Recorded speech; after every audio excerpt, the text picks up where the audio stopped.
morning and welcome to SB Connect, where we transform lives by connecting to and educating for the world of work. Today, we have an amazing speaker, Clark Morrow, who's going to be talking about drug trends among the young. This month is Drug Awareness Month. And so without further ado, I want to pass it on to Clark Morrow, who's going to be talking to us today about drug intervention and prevention and what's going on in today's community. Take it away. Thank you. Thank you very much. And it's a pleasure to be here with all of you. I have spent the last 25 years running a school safety program for the sheriff of San Bernardino County. And I'm happy to be able to share some of the things I learned in the course of that experience, that career. And of course, I tried to stay up on these drug trends as much as possible. We have a lot of information to share with you today. So we're going to jump right into it. And don't worry, I'm not going to swamp you with a lot of graphs and statistics and things of that sort. I just want you to see one area of concern. There are two major areas of concern as far as we adults are concerned when it comes to youth using drugs. One is the use of e-cigarettes and vape pens. As you can see from the blue line, the number of young people, the number of youth using cigarettes, smoking traditional cigarettes, that has been coming down. As you can see, the blue line is coming down, and that's good. Fewer and fewer teenagers are smoking cigarettes. That's great. You're saving yourself a lot of health problems by doing that. But if you look at the red line is the number of young people using e-cigarettes, and that has gone through the roof.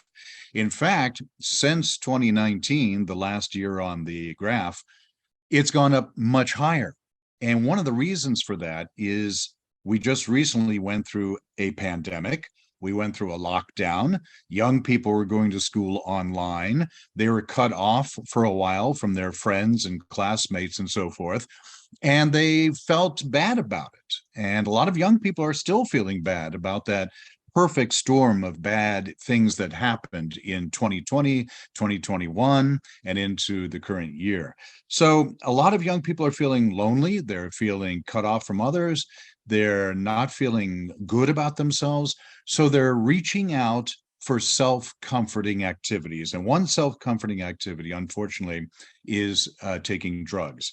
And whether that's liquid nicotine, liquid marijuana in vape pens, it's an unfortunate trend that we see nowadays. All right, there are 7 basic categories of drugs. There are depressants, drugs that slow down your body, slow down your metabolism, and make time go by very slowly. There are stimulants that speed up your body system, your metabolism, and make time go by very quickly and make you very hyper.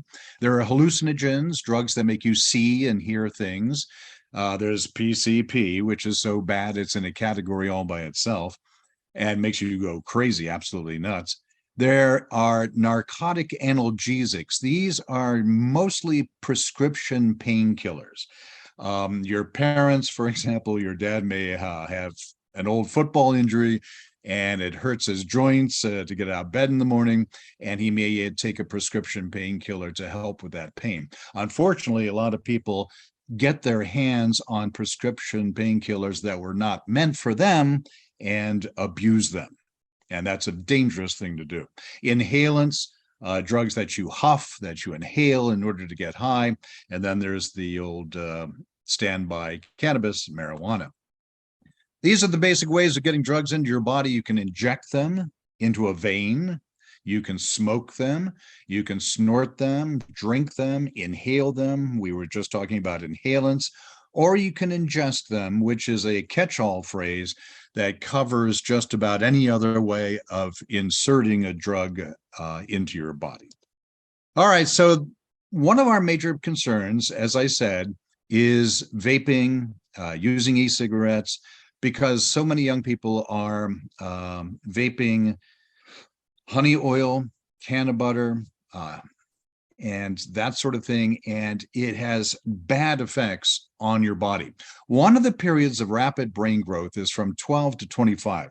So if you're a high school student, you're right there in that time period where your brain is undergoing a rapid growth. Your brain is developing very quickly now, particularly the prefrontal cortex part of the brain up in the front, which is very important for maturity, for seeing the consequences of your actions, for knowing what you're doing, basically, and making good decisions. That part of your brain is really growing right now. And marijuana use in this rapid brain growth period is going to have a bad effect on it. During these years, cannabis can impede brain growth, alter your brain structure, diminish your ability to plan ahead, create memories, regulate your emotions, control your emotions, so you're not flying off the handle all the time and getting into all kinds of the trouble you don't want to be in, process motivation and pleasure rewards. So these are not my opinions. I'm not giving you my opinions today. This is all researched material that comes from studies, scientific studies. This particular study was from the Office of National Drug Control Policy. So this is science. We're following the science. And unfortunately, a lot of young people are getting into honey oil. Now, this is a photograph of a bust that the Sheriff's Department made of an illegal marijuana grow up in the high desert about a year ago. And as you can see, there's always a lot of weaponry and ammunition and things of that sort that are found at these illegal grows. They're illegal. They're run by criminals. And you can see there's a lot of bags of standard buds and leaf marijuana there as well. But if you look up in the upper left-hand corner, you see that bottle there with the liquid in it? That's honey oil. And what that is the manufacturers take leaf marijuana and they push butane through the marijuana. It pushes out all the pure THC in liquid form. They refrigerate that. It takes on the consistency of wax. It's often called wax. And then you break off a tiny bit of that, about the size of your little fingernail, and you put that in a vape pen or e-cigarette, and you vape it. And the reason it's so popular, one of the reasons it's so popular among young people and others and adults as well, is because yes, it may put out a lot of vapor. It does put out a lot of vape, but it doesn't put out as much marijuana odor. The aroma, that recognizable aroma of marijuana, doesn't put out as much of that. So that's, as far as a lot of people are concerned, that's an advantage. But the problem is, if you're vaping honey oil, you're vaping pure THC. It's incredibly strong. We just saw that the influence of marijuana on the developing brain is bad. If you're using pure THC, the psychoactive element in marijuana, that's going to have an even greater or worse effect on your physiognomy, on your body, on your brain development, and everything else.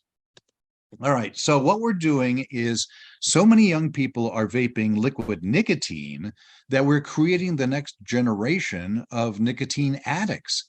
At least 20% of high schoolers, 3 million kids across the country, are using e-cigarettes, and that's just the e-cigarettes.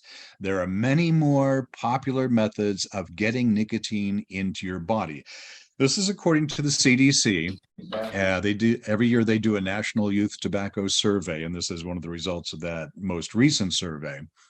And there are a lot of different ways of getting nicotine into the body, unfortunately, and a lot of them are very popular. And nicotine is one of those things, one of those chemicals, one of those elements that is very bad for the body. Youth are vaping nicotine and wax. So you see a variety of different kinds of vape pens there. This is a major area of concern for us. Fentanyl is the other major area of concern for us, and we're going to talk about that in a minute. But right now, marijuana concentrate, which users load into the vape pen, is dangerously potent. That's the point I'm trying to make for all of you right now. You're getting high concentrations of THC when you're vaping things like wax and honey oil. All right. The trouble is, young people are not just vaping liquid nicotine and marijuana, they're also vaping every other drug they can find. More and more young people are vaping drugs like fentanyl, carfentanil, which, believe it or not, is even stronger and more deadly than fentanyl, heroin, and methamphetamine. You see those white grains there next to the penny? That is a fatal dose of fentanyl. That much fentanyl will kill you. you'll die. You with that much fentanyl in your body. That's how dangerous this fentanyl is. And we see more and more carfentanil coming in, unfortunately, which is an elephant tranquilizer coming in from China, just like fentanyl is coming in from China. And young people are putting these into vape pens and vaping them. You're playing Russian roulette with what you put into your vape pen nowadays, because unlike a couple of years ago, nowadays the cartels, the manufacturers, the producers of the drugs, the honey oil, and everything else that you are getting your hands on, they're mixing things like fentanyl and carfentanil into your drug of choice. So what you don't know that fentanyl is in there, but it's in there. And that's why we see more and more young people just simply dying from an overdose. Fentanyl is heroin's synthetic and much stronger cousin. It's up to 100 times more deadly or more potent than morphine. On the left there, in that little bottle, you see a fatal dose of heroin. That much heroin will kill you. On the right is a fatal dose of fentanyl. That much fentanyl mixed into your marijuana, mixed into your wax, mixed into the pills that you think are safe prescription pills that you're buying online, that much fentanyl will kill you. Now that you can see here that since February of 2021, at least 15 teenagers have died in San Bernardino County from fentanyl overdoses. And that's just the ones we're aware of, that we can track down and find out that the fentanyl was in their bodies. Among teens, we're seeing an increase in the use of counterfeit prescription pills containing lethal doses of fentanyl. So what happens is people go online, and a lot of seemingly safe prescription pills are being sold online. Social media is loaded with people, producers and cartel type people selling what look like prescription pills, and you're buying them and you don't realize that they've got fentanyl in them, because the dealers are mixing fentanyl with drugs like Oxycontin, oxycodone, Xanax pills, all those pills that you think might be pretty much safe that you're buying online. No, they're not safe, because the dealers are mixing fentanyl into them. And one of the most popular pills out there are called M30s, and it's a mix of fentanyl and oxycodone.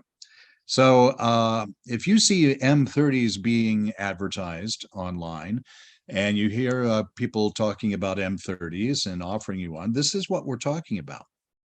You see, the drug manufacturers, the drug dealers, they don't care if you die from an overdose.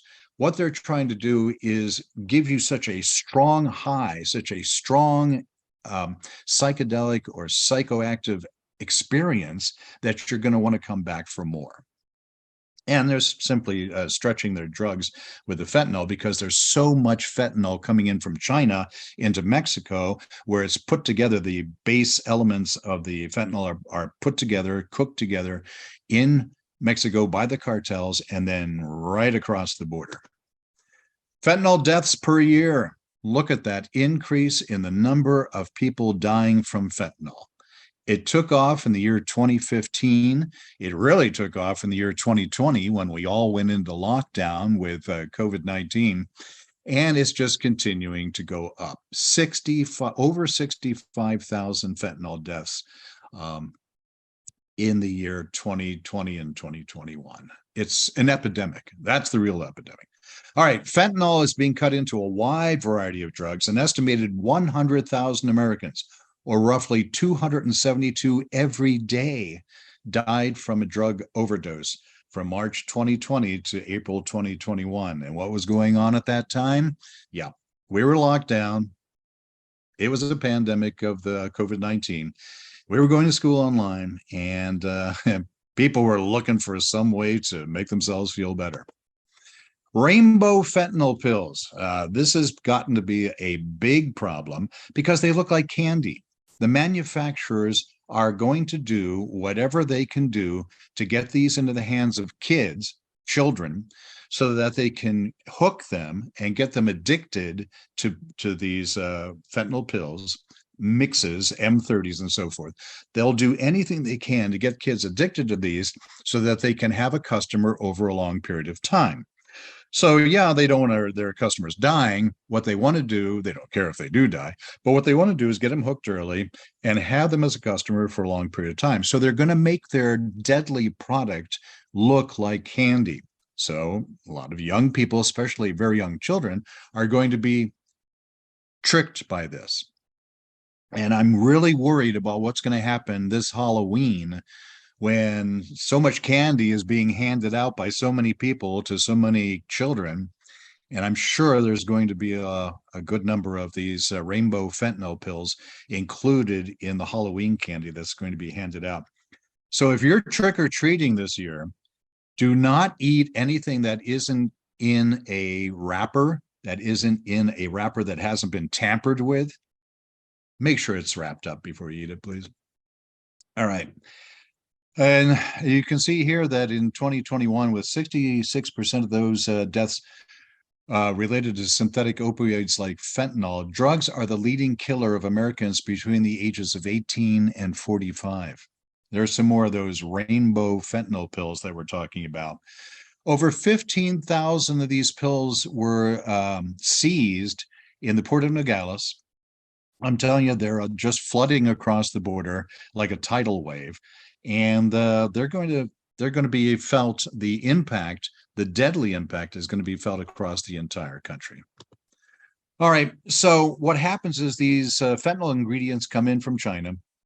They're cooked up in Mexico and taken across the border. The fentanyl available in the United States is primarily supplied by two criminal drug networks, the Sinaloa cartel in Mexico and the Jalisco New Generation cartel, the CJNG.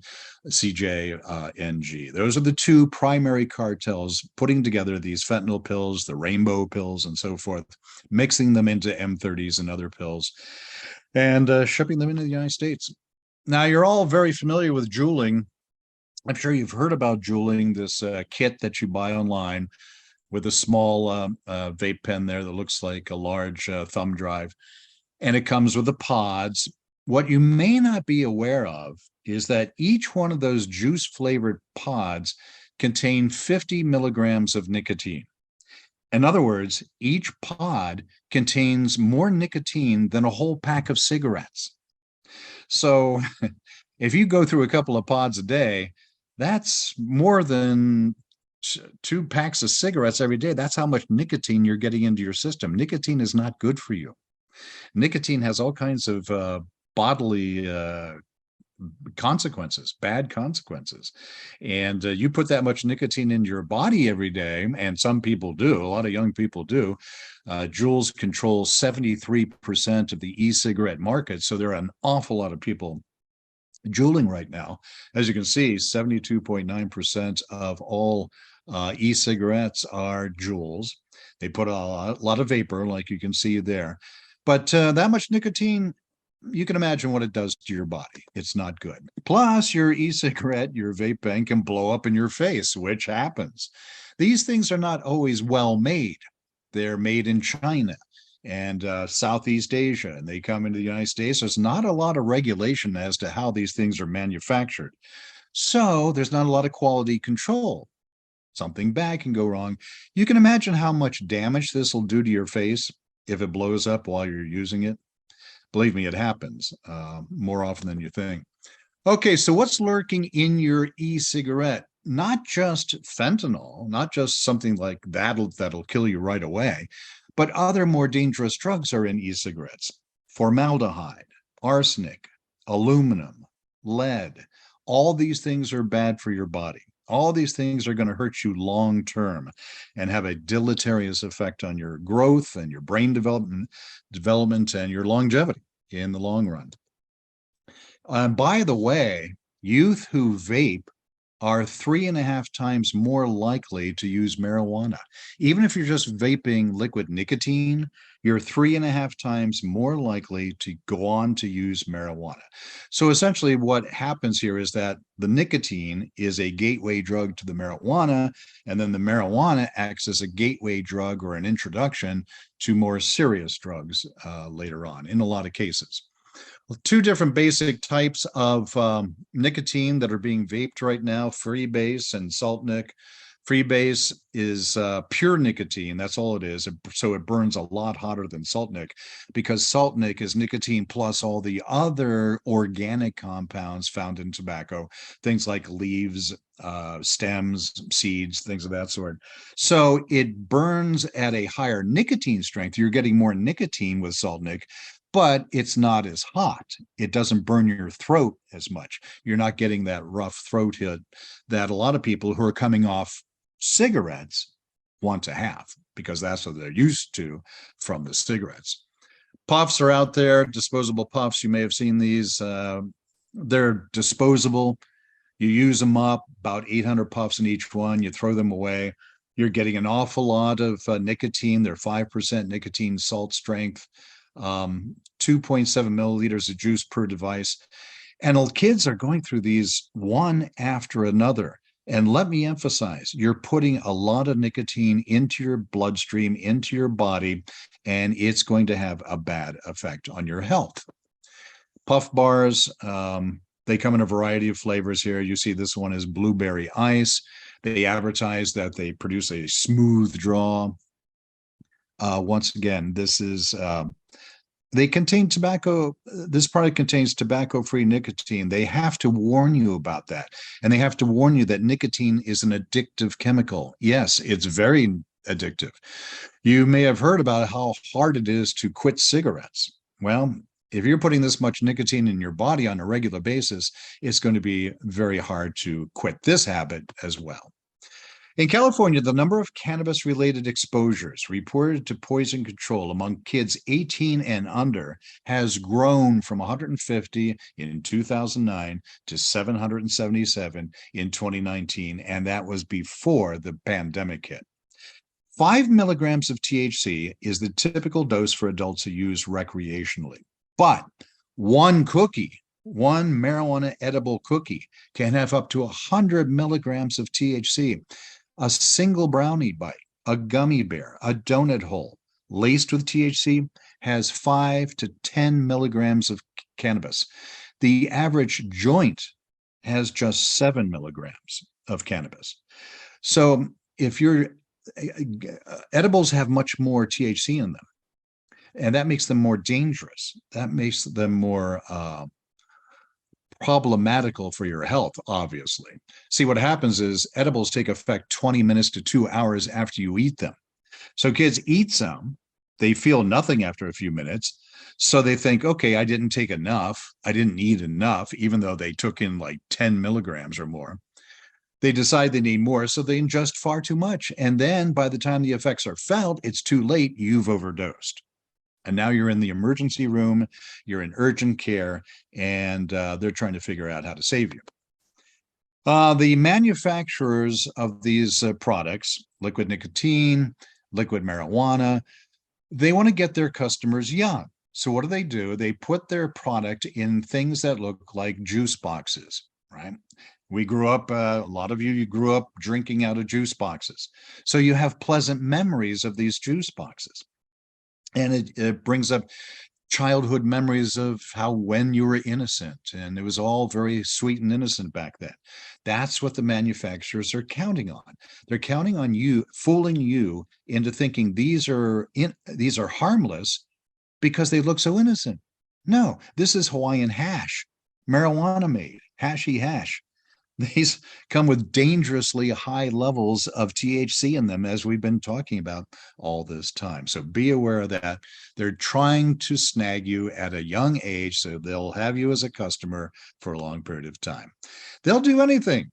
They'll put their THC, they'll put their marijuana product into what look like innocent-looking cereal boxes, Captain Chronic, Kush cookies, any kind of food you can think of has an edible component.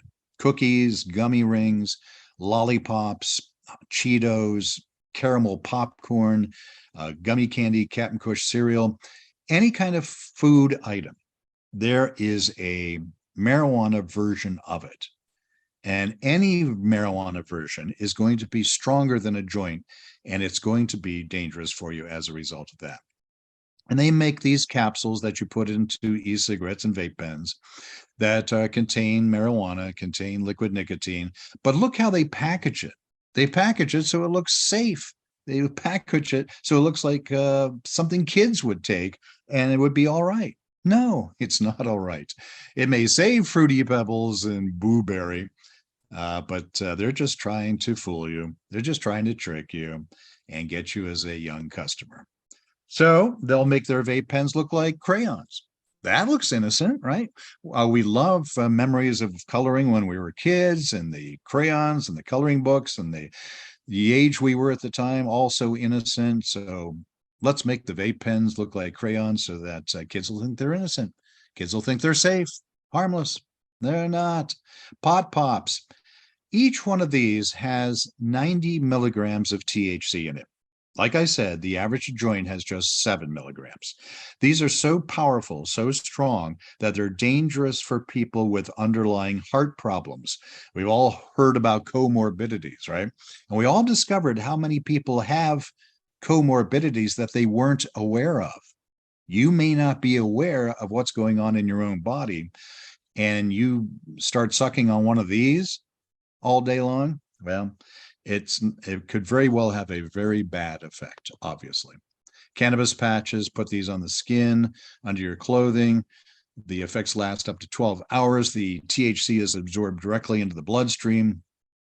But each patch has a dosage of 10 to 12 milligrams. That's high. That's excessively high. No dosage is really good for you. But if it's that high, 10 to 12 milligrams, and unregulated, and you really don't know how much you're going to get because there's not a lot of quality control for these things, you could be doing yourself a real problem here. Remember, I said there are a lot of different ways kids are getting nicotine into their system. Lucy's is a way to get nicotine into your system. They come in flavors like pomegranate, cinnamon, wintergreen. If you're chewing on these all day long, and a lot of kids are, you're getting a lot of nicotine into your system, and that's going to have a bad effect years from now. And you're not going to like the effect. An original nicotine toothpick, Pixatines. These are loaded with nicotine, and some young people are chewing on these all day long. You're getting way too much nicotine in your system. You're getting so much nicotine into your system that it's going to produce health problems later on. And yeah, people may not know what you're doing. They may think it's just a regular toothpick, but the only person you're fooling is yourself. More and more kids are buying drugs on social media. The photos of drugs are posted with captions include hashtags, emojis, instructions on how to contact the dealer through encrypted messaging apps like WhatsApp or Kick Messenger. You see, the dealer doesn't want you contacting them directly through DM. No, that creates a digital footprint leading back to the dealer, the seller. So he doesn't want you to do that. Talk to me through WhatsApp, Kick, and we'll do the deal there. So that's where the transaction takes place. The buyers pay using services like Venmo and have the product shipped to their house or to a friend's house.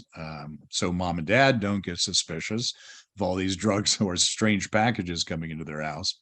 Or they will go to meet the dealer in person and pay with cash, which is one of the most dangerous things you can do as a young person. Go to meet a drug dealer in person in order to pay with cash.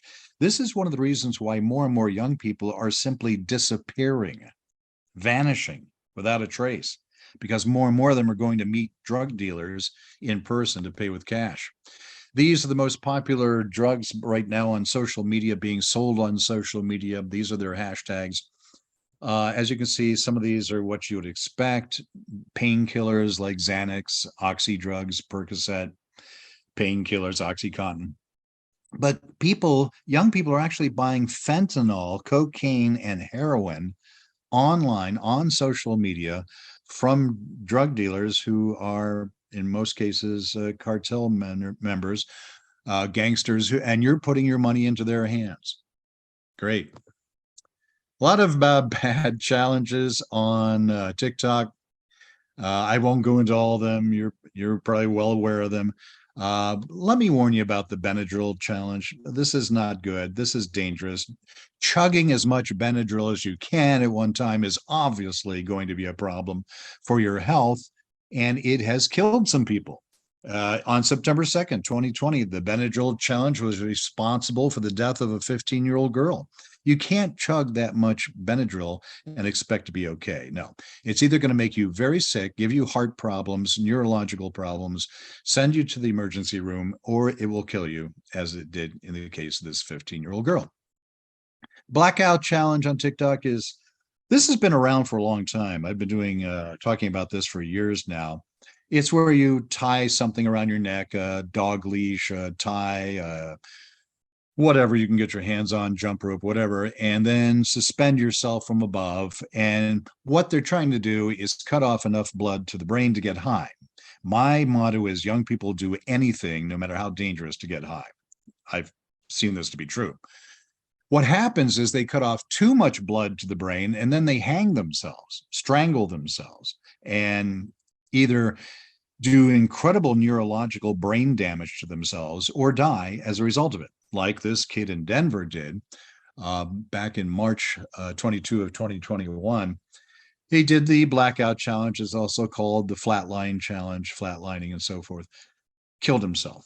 He eventually died. It says here that he was choking himself to the point of losing consciousness. He was in the hospital. He eventually died as a result of the brain damage he did to himself from the blackout challenge. You may have heard about K2 and spice. This is herbs. This is foliage, basically, herbal material that grows wild. What they do, what the manufacturer does, is chop it up, spray it with chemicals, synthetic compounds, put it in packages that look like incense or potpourri, and sell it like that. Comes in a lot of different colors, once again, trying to make it look harmless and innocent. And the effects can be 10 times more intense than marijuana. And marijuana is bad enough for you. So this can be very, very dangerous. It comes in these 3-gram packages, a lot of different flavors. The most popular ones are blonde, pink, citron, summit. The giveaway is that when you find these, either online or in gas stations or sketchy kind of head shops and car washes and places like that, they'll be very expensive, $30-$40. And who's going to spend that much on potpourri or incense, right? That's the giveaway. Salvia Divinorum, Sally D, Salvia Dragon, a lot of different names for it. It's a wild plant, grows wild up in the high desert primarily, though we also have it in the valley. It gives you an out-of-body experience. It'll get you high, but it's obviously not good for you. They label it not an hallucinogen, not habit-forming. They're lying to you. Big surprise, all right? Drug dealers lie to you. Kids go on salviadragon.com, adults go on salviadragon.com and try to order this. I'm not putting this up here so you can order it. I'm warning you that this is labeled incense. It's not innocent like incense. This is the kind of drug that will do neurological damage to your body. And let's not forget, meth is still around big time. Still a lot of methamphetamine out there, still very popular. And why does it do that to your face? Well, because anytime you put a drug in your body, that drug is going to try to work itself out of your body. And you'll either urinate it out, excrete it out, it'll come out in tears in your eyes. One way or another, it's going to force its way out of your body. With meth, it comes out through the pores in your skin, and it creates an itch. Most people who are not on meth will scratch an itch and then go on and do something else. These people are speeding 1,000 miles an hour. They're amped up big time. So they're going to start scratching that itch, and they're not going to stop, and they're going to scratch until they've torn up their faces. That's primarily how this happens. So like I say, it's a CNS stimulant. It speeds up the body big time and does all kinds of damage, not just to your face, but to your nervous system as well. A lot of kids are getting into Tesla pills because they have the Tesla logo on them. This is a blend of ecstasy, MDMA, and opioids. And these come with between 130 and 200 milligrams of ecstasy in each pill. A large dose is considered anything over 110 milligrams. So these have dangerously high levels of ecstasy in them. The ecstasy by itself is bad enough, but it's combined with opioids, which makes it even more deadly. So with these pills, the user is starting with a dose that is considered very strong and very dangerous. So just to let you know, just because it's got the Tesla logo on it and looks attractive and kids are talking about it, not safe at all. Kratom, we don't need to get into. Cocaine, be aware of the fact that cocaine is coming back. It's making a big return visit among young adults. It's a purer product, which means it's more deadly than before. It gives you circulatory effects like heart attack, stroke, raises your blood pressure, raises your pulse. And there are cocaine exclusive call centers now where you can call, order your cocaine, and have it delivered in cocaine cabs. I don't recommend this, obviously, because of the health problems that it's going to give you. Cocaine is incredibly strong, very popular. It may very deadly, very potent. It may be more popular now than it was. It was big back in the 1980s with Miami Vice and all that sort of thing. We cracked down on it. It went away for a while. Now it's coming back from Colombia, and it's just as deadly as it was before, even more deadly because it's a purer product.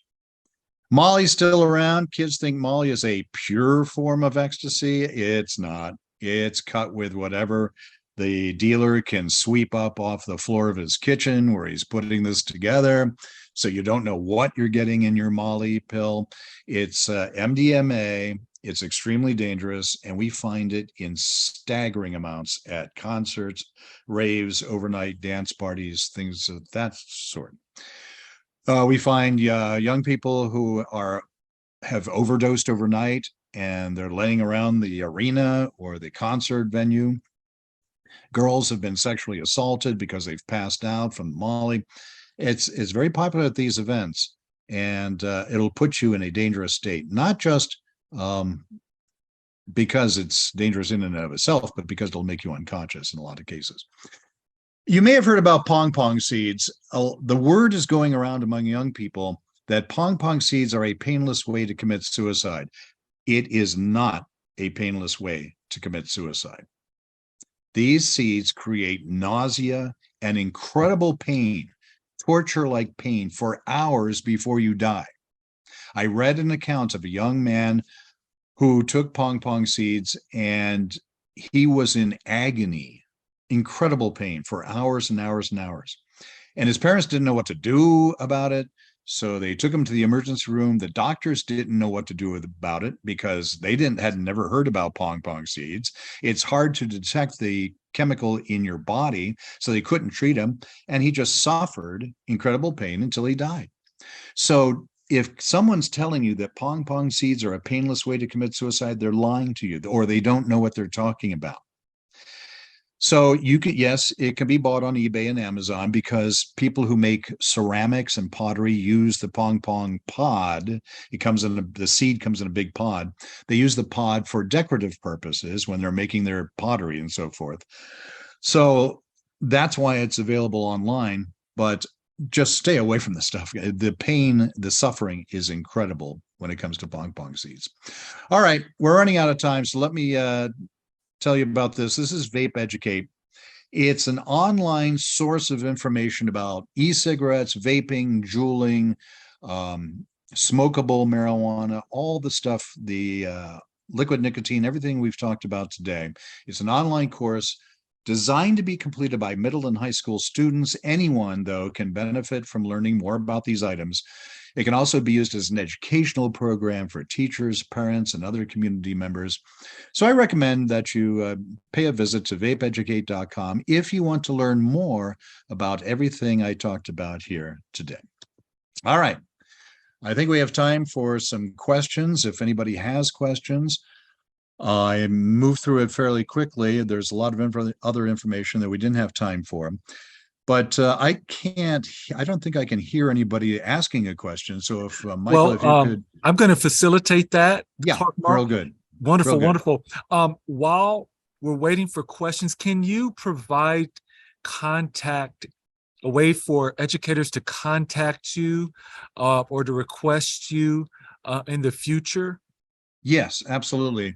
I retired from the sheriff's department, so I'm not with them any longer, but you can still reach me at CELDER, Selder22 at gmail.com. That's Selder22 at gmail.com. And this presentation, all my other presentations, there are about a dozen of them, are available for any audience of at least 20 people. So just send me an email, and here I'll put my email address in the chat so you can see it there. And I'm available. Wonderful. Well, we'll fill two quick questions. We noticed that alcohol was not a big part of the presentation today. Can you speak to that just a little bit about the dangers of alcohol and Yes. today? Yes. Appreciate that. Absolutely. Alcohol is an ongoing problem. It's always been there among young people. It's there now. It probably always will be there on a continuing basis. But young people have gotten very clever, or creative, I should say, about how they get the alcohol into their system. We remember there were butt chugging parties in college a couple of years ago. Nowadays, there's still slimming going on, and slimming is using a vodka-soaked tampon. Boys insert them rectally, and they are still popular. We still see that going on. And the reason it's still popular is because there's no alcohol on your breath if you're slimming. And it takes just a little bit of alcohol to get drunk. You don't need a lot of alcohol to get drunk. So those things make it attractive for kids or students going to school. The problem is, as with any kind of alcohol among young people, is that it's way too easy when you're slimming to take in too much alcohol and suffer the effects of alcohol poisoning. So the body is not designed to take in alcohol that way. It's designed to be swallowed, digested, broken down by the liver and the other organs in the body. That's the way it's supposed to be handled if you're old enough to do it. But if you're slimming, it's way too easy or partying and just, chugging and challenging each other to drink too much alcohol, which there are a lot of challenges to that effect out there online. Then it's way too easy to take in too much alcohol, and then you have to go to the hospital and they have to pump your stomach, and it's a very unpleasant, painful episode, and you may die from it, because a lot of young people have died from alcohol poisoning. Well, thank you for fielding that question. SB Connect will have to end on that note. We do want to thank you, Clark Morrow, for spending time with us today and talking to us about the drug trends among the young. Educators, thank you also for joining this SB Connect session. Please go to sbcalliance.org, where you can find exactly what we're going to be offering during October and beyond, and joining in to our next SB Connect session. We're also on Twitter at SBC_Alliance. Please look forward to our next session and what we'll be offering in the next coming days. Again, thank you so much. We thank you, Mr. Clark Morrow, for all you've done for us over the last few years, and your service has been tremendous. Thank you so much. Thank you for the opportunity to be here and share this information. I appreciate it. Wonderful. Everyone have a wonderful day.